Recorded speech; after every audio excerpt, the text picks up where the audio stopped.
Okay, great. Thanks everyone for joining. This is a TripleO deep dive on how to contribute to the TripleO UI. I'll just share my screen.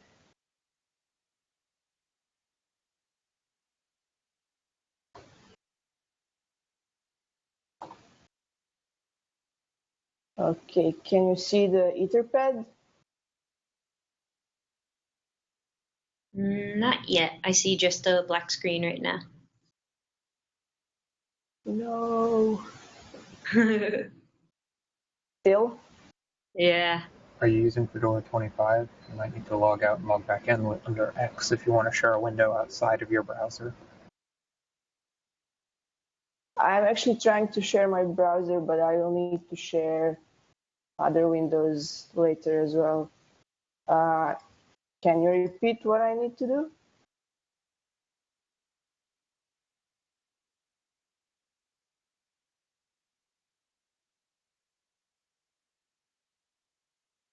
Hello?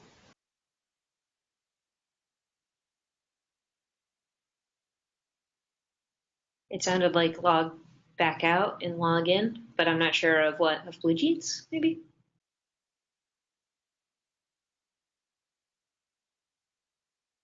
Okay, I'll try that.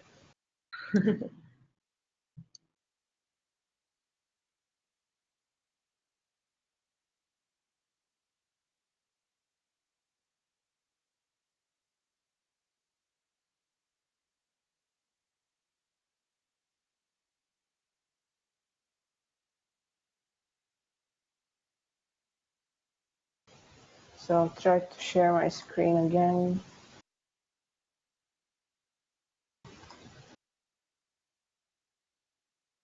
Okay.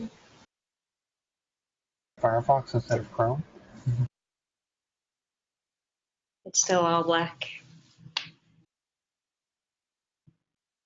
Is there a URL that I could share that you could talk through? I know that's not really ideal, just because you're going to want to share other stuff, I'm sure.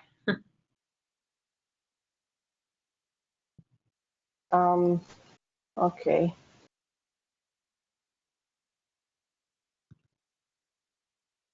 So that's the Etherpad URL, but that's just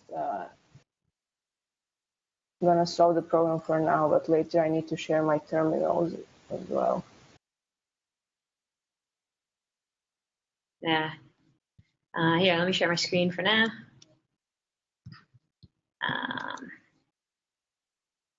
Do you have the application installed? Maybe you could try running rather than using the browser.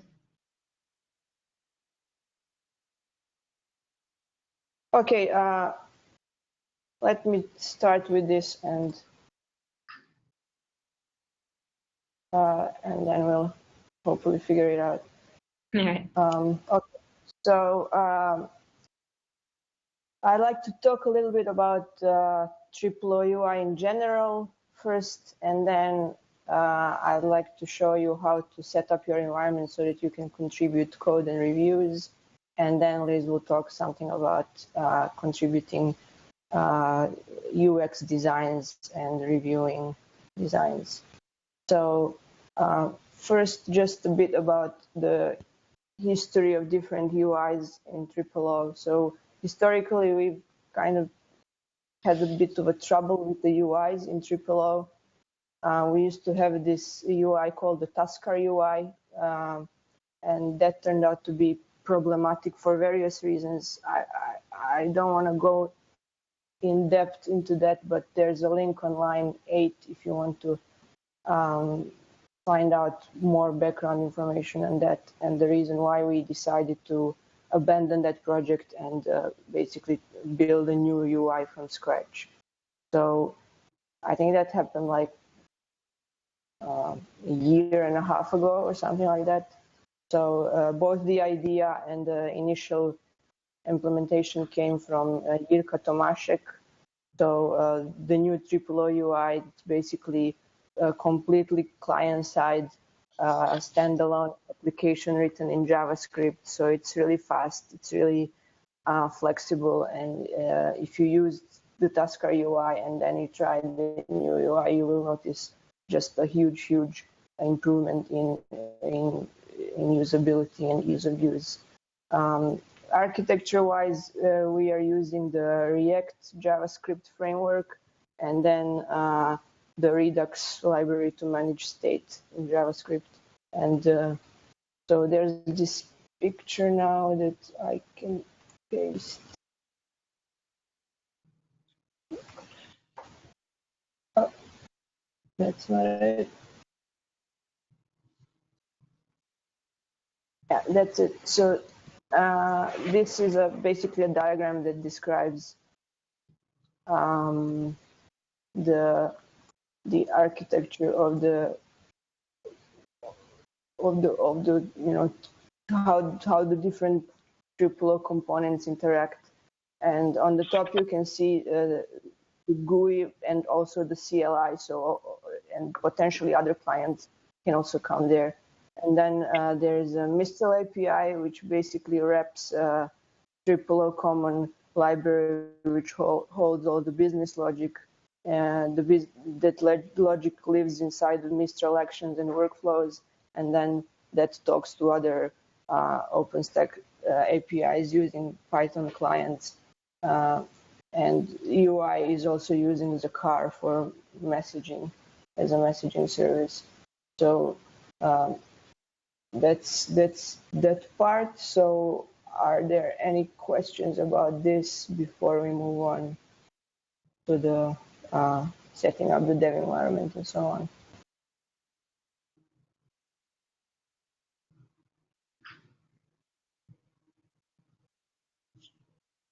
Okay. So now I will need to share my terminals. So I'll try to share just a single window, I guess, now, because I was trying to share the whole screen before. So let me just.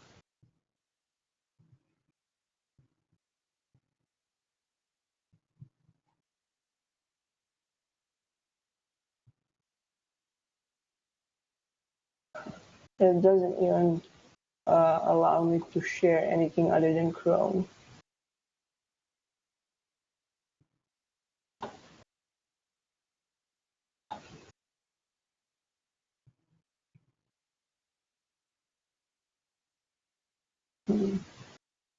I'm officially out of ideas now. That's yeah. Do you have the application installed, or are you running? You're running through Chrome, BlueJeans? Yeah, just through Chrome. Yeah, I've heard that people are having issues, but I wonder if installing the application would help. I can go through the stuff that I have prepared if you want to try to install the application during that time. I don't know how long it will take.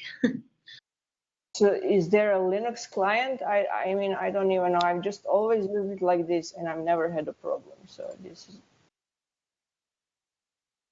It's a good question because I always run it in the browser and I'm on a Mac, so I'm not sure. I've just heard of others. Is anyone else running the app, the installed app? What browser are you running? I've had issues in Chrome that were fixed when I switched to Firefox, and vice versa, even more confusingly. I'm just at the point where whenever BlueJeans gives me trouble, I switch to the other browser for a day or two, and then I switch back when that one gives me trouble.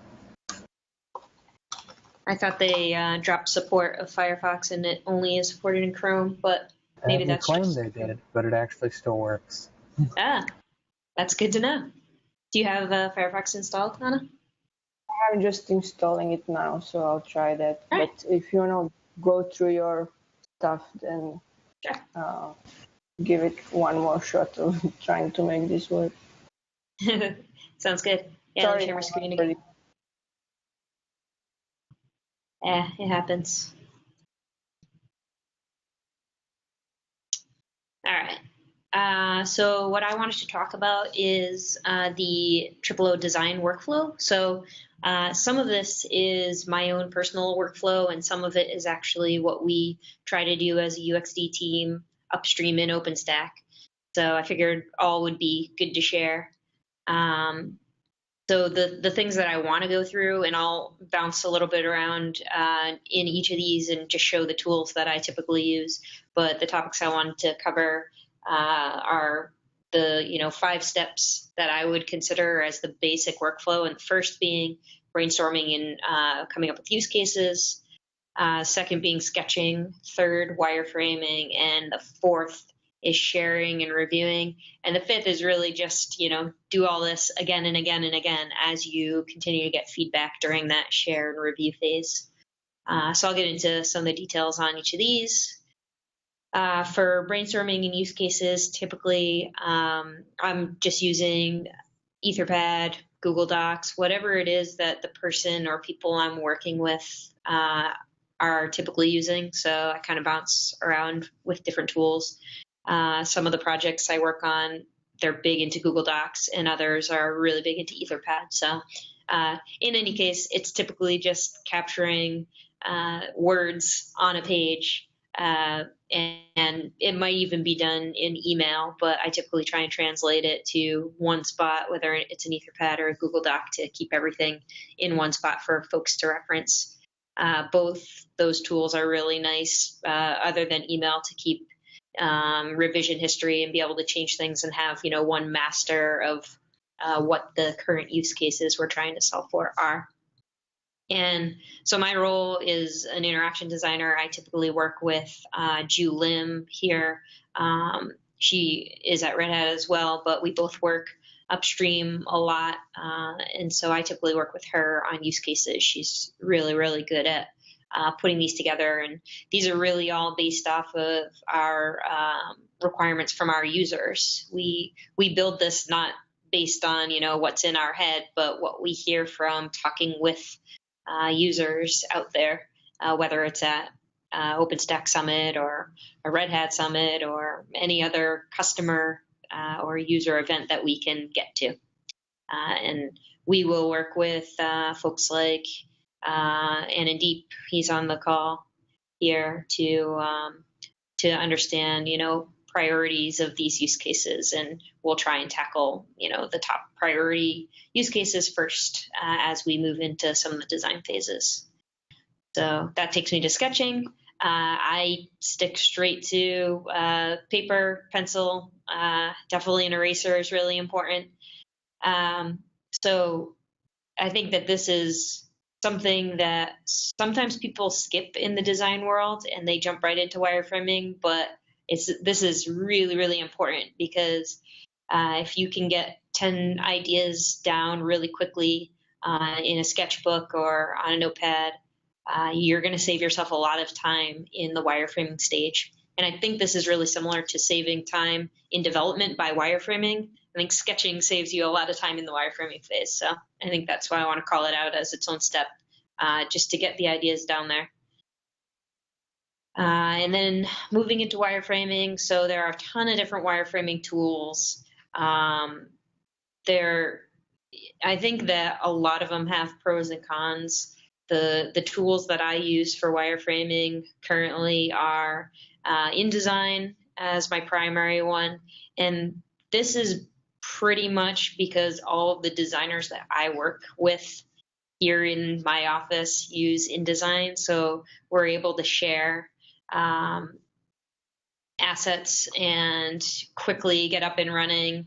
So I have one really large InDesign file. If any of you guys have checked out my wireframes in Envision, you'll see I have like a ton of different projects, but I have this massive, I think it's like 100 different, or 90 different spreads, which hopefully I don't hit some sort of limit someday and it all comes crashing down.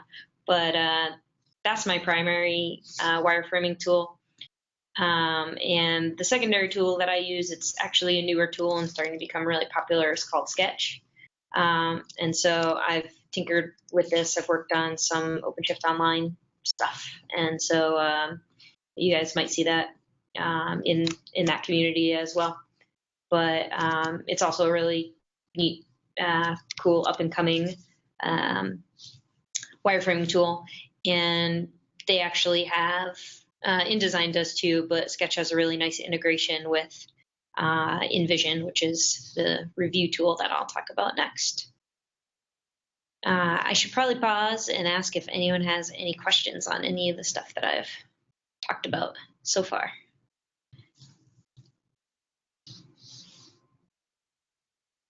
All right. So the last slide I have here is a slide around the share and review process. So we use a tool upstream called Envision. Let me pop over to that tab here. So we actually have an account for OpenStack. And so in this area here, I'm looking at my projects, but I can actually switch over to the entire OpenStack community, and I will see projects that aren't just for mine, for my stuff. So there's one for Ironic. It looks like I see Michael's face here. I'm not sure who exactly owns this, but the nice thing about this is there's one place as a designer or a developer looking to review stuff can go and look at what are the open and active projects that the designers are working on. So the cool thing about Envision is you can come in, you can view. I typically try and put my wireframes in a natural flow. So this is a storage wireframe that I've been working on for storage configuration within the TripleO UI. So I typically show like a pointer clicking somewhere, and I have some text over on the right.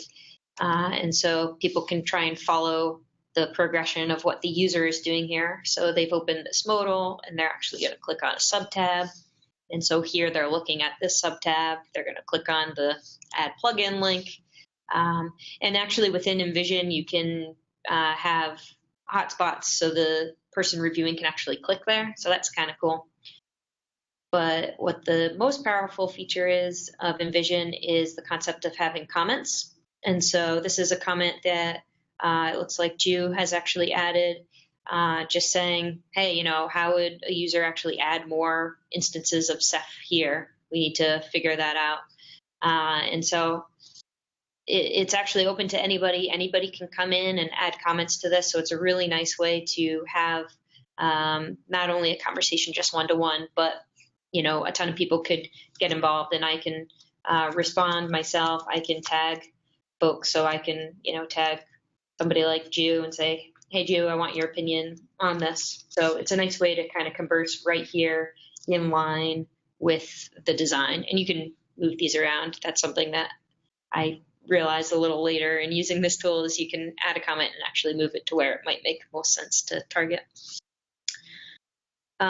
So we actually use this, we show this to users as well, and a lot of the comments I've added are based on feedback that I've gotten from users. So I actually see a lot of comments myself just as notes as I'm showing users, just kind of add a little note for myself to remember to update something, and it shoots me an email notification as well. So that's kind of the basic of Envision and sharing and reviewing.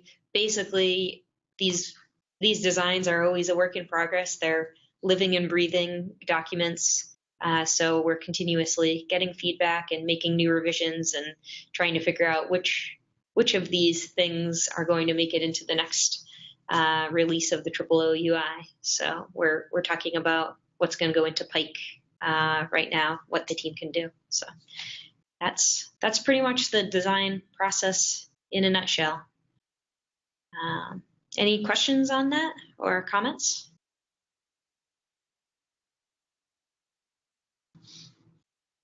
So the actual flow where you get okay, how should I say this?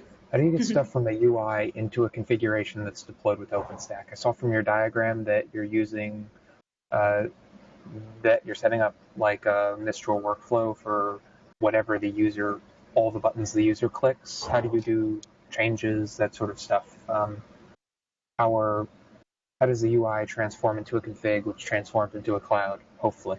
Are you talking about from like an actual implementation standpoint, or the way I actually design things? I'm not sure I'm the best to answer the implementation side. Okay then. Do you know where the documentation on that is then? It's a good question. Is anyone on the call that could answer that?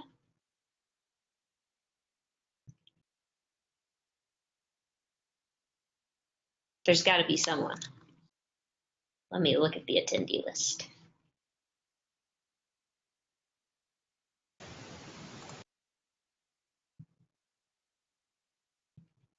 Maybe Julie or Hansa or Yurka.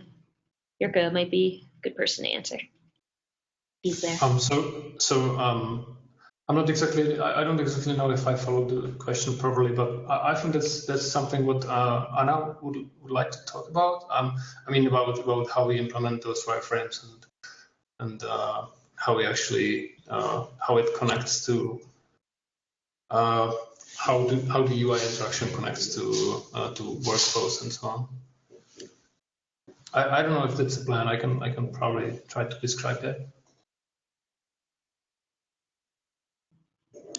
Okay, this is clearly more of a design-oriented meeting, so I'll let you all keep going, and maybe I'll hook up with someone on IRC and ask for the nitty-gritty details.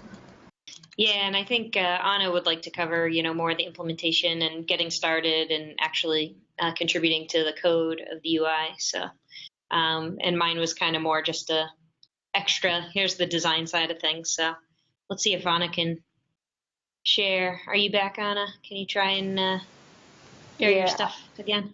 Yeah, I'll try now. All right, cool.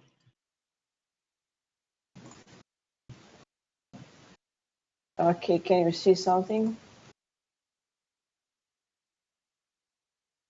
It's still black.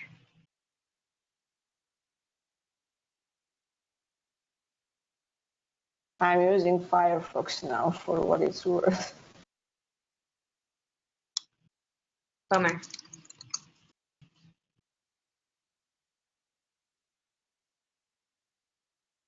Trying to think of other ways that you could share what you would like to show.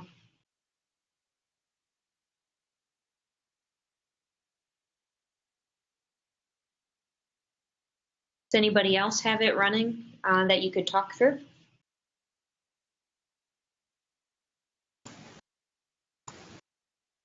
So I guess I could talk through the stuff, but it's really not,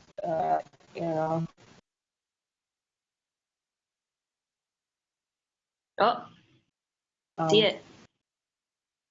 We see your terminal now. Or maybe that's somebody else sharing.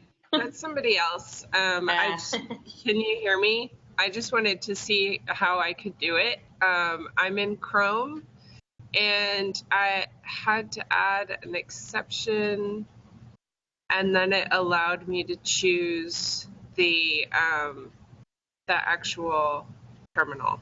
So I'm wondering if you maybe have pop-up blocks, because it had to give me an extra screen out of BlueJeans. I wish I could give you remote access. But you can see my terminal? Yeah, I can see it. I will reconnect from Chrome and try one. Okay.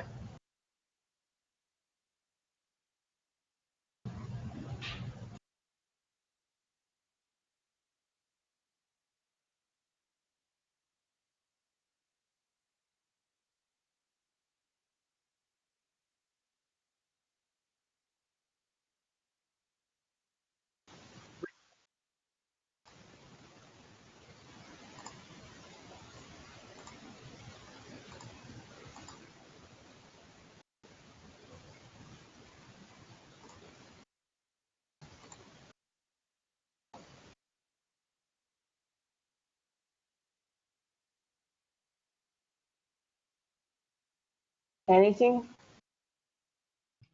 Nah. It's weird. We see your mouse moving around, but you don't actually see any windows or anything.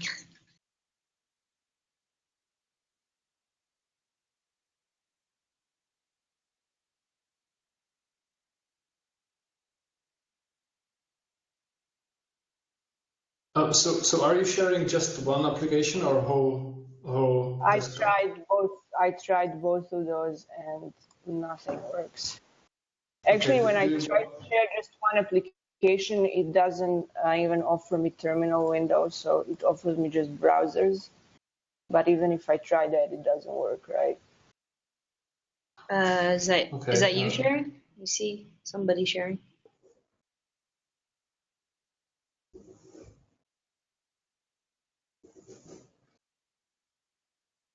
Can you You see see some? something?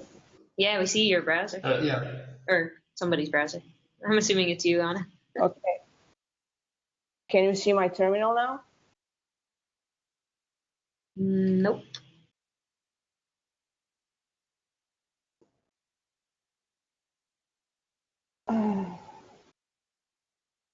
Do you by any chance have two monitors? I do, but I disabled one of them. Because if I don't do that, then if I try to share the whole screen, then it shares both screens, and then it's really small, and people cannot see what's going on. I guess I tried to enable that back, but Yeah, maybe enable it might be better than seeing nothing.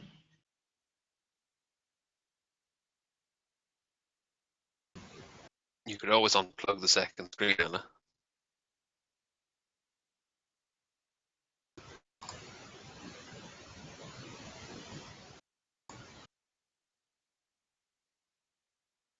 okay. How about now? Can you see something? I've enabled both monitors and shared the whole screen. Nope. Now we just see a very long, wide blackness. Okay, so I'll just talk through the process, and I guess I will record the video of it, and then I'll post the video. And I really apologize for this. I've always shared stuff, never had any problem. So that this is really unfortunate. Okay, so I'm gonna start with the line 16 in the Etherpad. So basically, there's a Git repo for the TripleO UI, and if you click that, there's a big README file that describes everything that I want to go through. So there's a lot of info in this file, but I will just go through the stuff, how to set up your development environment. So this is all assuming that you've already installed the InStack environment, so you have a TripleO backend up and running. And if you don't know how to do this, then I recommend another deep dive which explains how to do this. And I linked that on line 36. So that will teach you how to set up a TripleO development environment. And I will now show you how to move from that to having a development environment for developing on the UI specifically. So if you look in the README file, there's a section which describes the how to run an SSH tunnel, which is needed in order to make the undercloud services available from outside. So what we are going to do is install the UI on a local workstation and then connect it to the TripleO backend, which lives on the dedicated host. This tunnel needs to be run on a vert host, and it basically enables all the TripleO services that live on the undercloud to be accessed from the outside or from our workstation. So the command that needs to be run is a long SSH command, and there are two versions depending on if you have SSL enabled or not. So that would be the first step. Then the second step would be on your local workstation where you're actually installing the UI itself. You need to install some dependencies first, and namely those are Node.js and then optionally GCC, C++, and make. So you just run those two DNF commands to install those dependencies, and that's it. And the next thing is just to clone the repo and change into that directory and run npm install. This command basically installs all the npm dependencies. So it's basically the equivalent of pip installing requirements if you're familiar with Python. And this pulls everything to a local folder, so you don't need to worry about polluting your system wide files or anything like that. And then after that has finished, there's one configuration file that you need to edit, and this is located in dist/TripleO UI config.js.sample. So you would copy this file to this TripleO UI config.js, and then just uncomment all the lines and point all of these things to the vert host that holds the TripleO services.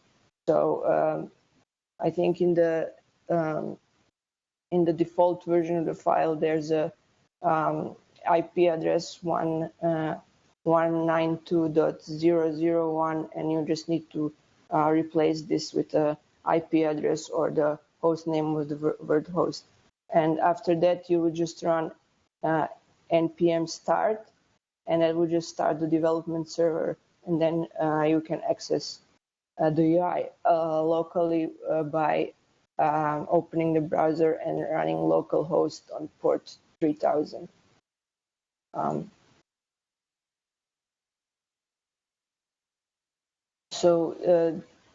Yeah, that's basically just how to set up the environment. And then next, I wanted to show the open reviews. That's on line 18 on the Etherpad. So if you click that, you can see all the open reviews. So that's always a good way to how to start contributing to a new project, is to do some reviews.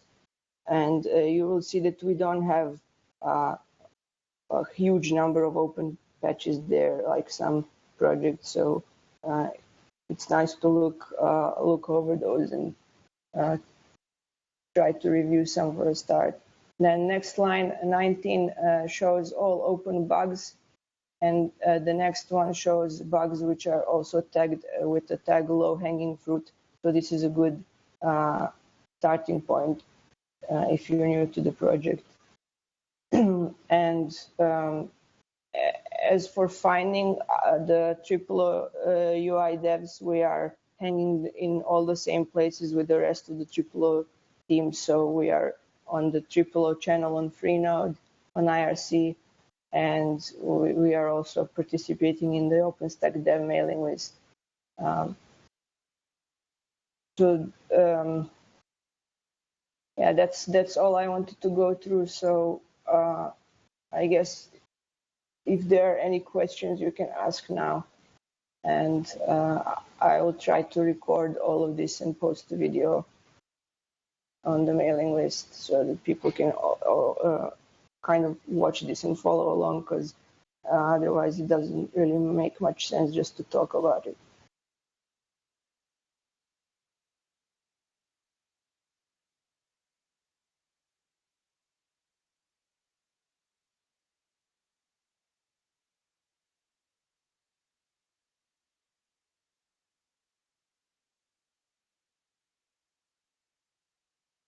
Cool. Yeah, I'd like to try it out myself. Do you recommend using a virtual environment over bare metal? Yeah, I mean, for development purposes, I think virtual environment is totally fine, and it's also, you know, much easier to set up, and also just bare metal environments are just hard to, you know, come up with. So it's totally fine. Just that would be my issue. All right.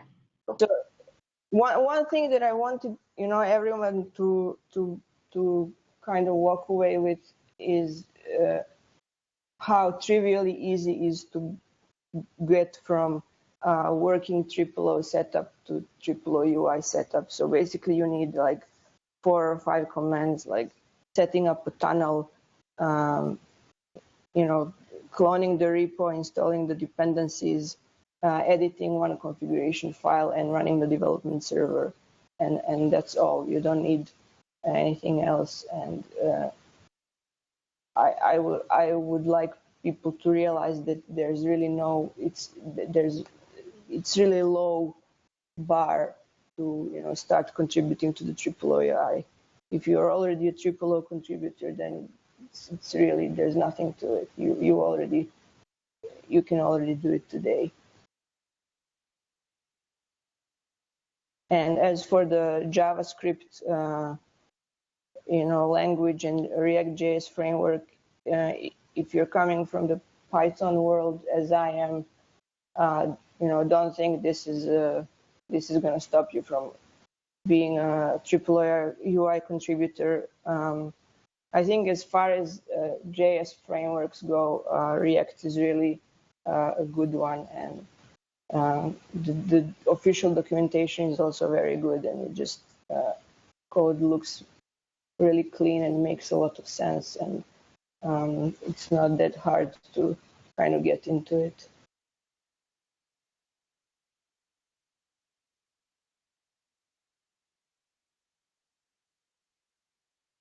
Okay, so if there are no questions at all, then I guess we'll say goodbye. And look to the mailing list for that video. I'll post it soon. Sounds good. Thanks everyone for joining. Bye. Thanks, guys. Thank you, Anna. Thank you, Liz. Thanks. Bye.